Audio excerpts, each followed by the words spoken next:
So my teacher and Madam Boss are fighting, and all I can say is we're going to have a very long weekend. There's what Madam Boss posted about herself featuring Hollywood show ya Tiffany and Nasi. My teacher wangu muko wachisawo Fifi ku Hollywood ikoko, and she said pana. Thank you, Sis Jackie, for featuring my daughter Fifi in one of Tiffany Haddish reality show. Isutaisa Tombomzia till you called and said you wanted Fifi to be part of the glam team for Tiffany. You always make sure when you come to Zimbabwe, you are there for everyone and you connect everyone. So in the statement, you connect everyone, which include Madam Boss. Kuconnectwa kwavakaitwa kuendeswa ikoko, and Madam Boss vakatotendawo kuti Jackie wakaita basa wakaita kutiwo ndipinde kushow yaTiffany. If you remember 2 or 3 months back, my teacher posted Fifi vachiti it's the first time traveling alone ndisipo inini ndokwaitoendawo Fifi kunoisa makeup vanhu. So the next thing after post E, Madam Boss then posted vachiseka vakati regai ndiseke uye bodo kumambo osekeko avavo ava vane era ndosaka vachinzi matofo vatiri matofo tese saka ini ndiri kusekei ende tinonyadzisa kwa imi mafenzi ndimunokonzeresa ndichakublokai mese pano panzi muri kusekei apo maititi vakamboisawo malaughing emojis nezuro after post yaMadam Boss vakati Nollywood here I come, and Madam Boss anga vakamboti Hollywood here I come, then maititi ndobva wati Nollywood here I come. Zvinhu zvacho ungati competition. I don't know what is happening. And then Madam Boss said, I'm so proud of my baby Fifi. She also featured ku Hollywood ikoko. Takaenda nemwana wangu. Thank you Tiffany Haddish and Auntie Jackie Mugido for choosing us.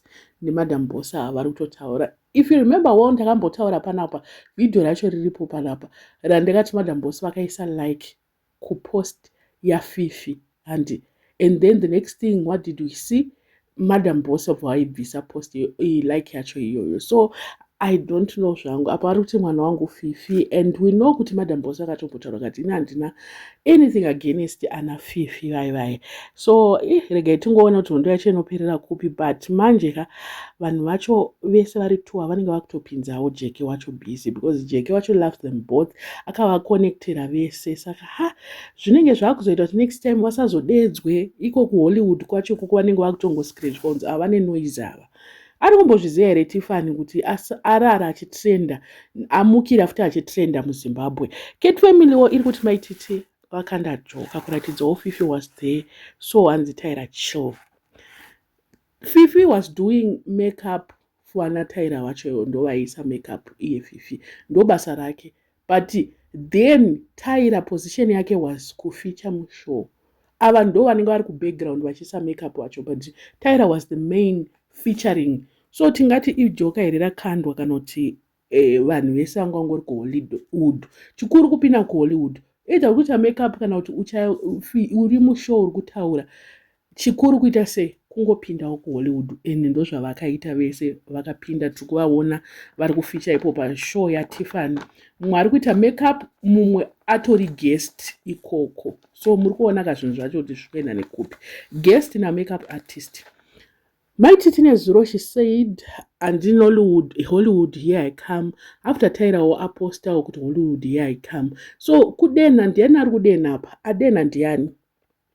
Pane vari kuti maititi vari kuratidza godo kubvira nezuo kukanda kwavaita post ritori godo iroro. I don't know hangu kuti ipapo muri kupaona sei kuti maititi hanzi vanongoda kungoshaina vari 1.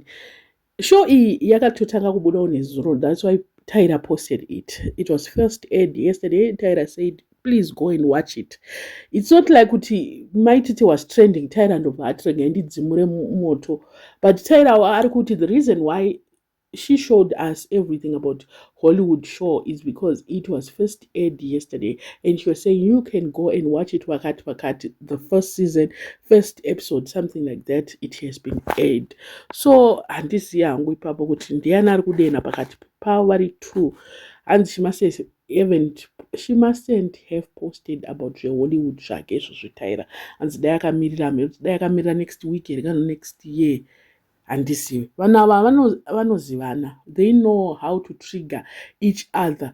Vanotonyatsoziva kuti ndikanyongosa apa panobva padai. So vanhu vakutosiya kutopromota movie yakanaka Lost in Ashes ndo iri kufamba kaizvezvi vanhu vakuconcentrata nataira zvimwe zvacho ka vanhu ngavashandise brain kuti instead of Kate family focusing on kuti movie rasvika pa500,000 it's going well vakudhila nezvaTiffany uyu watisingatomboziye kuti show yake tinogona kuiona here kana kuti hatigoni kuiona izvozvo mungoona nyaya dzacho tinogona tisina kana access yekutoiona show yacho kunze kuti vanhu Kate family vakutonokwidza engagement yamadam boss madam boss vakamboora $10,000 nazvo izvi so be careful nekuda kuita madam boss is very wise manje she's saying zvavo idofo indiri dofo hangu but ndiani ari kunzi dofo futi apa mukada kunyatsozvitarisisa zviri kunzi tiri matofo tese tiri matofo dofo rimwe ndiani is he calling maititi dofo futi apa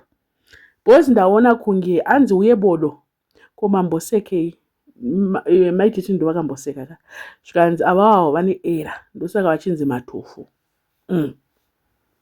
zvatoperera ipapo hatichaendera anyway kumberi ndimi muchaita the judge kuti dofo ndiani panapa kunzi ari kuseka ndiani akaseka ndiiye Felicitas ndiye akaseka. Let me know in the comment section what are your thoughts panyaya iyi. Wasota subscribe, please make sure that you are subscribed and see you in my next video.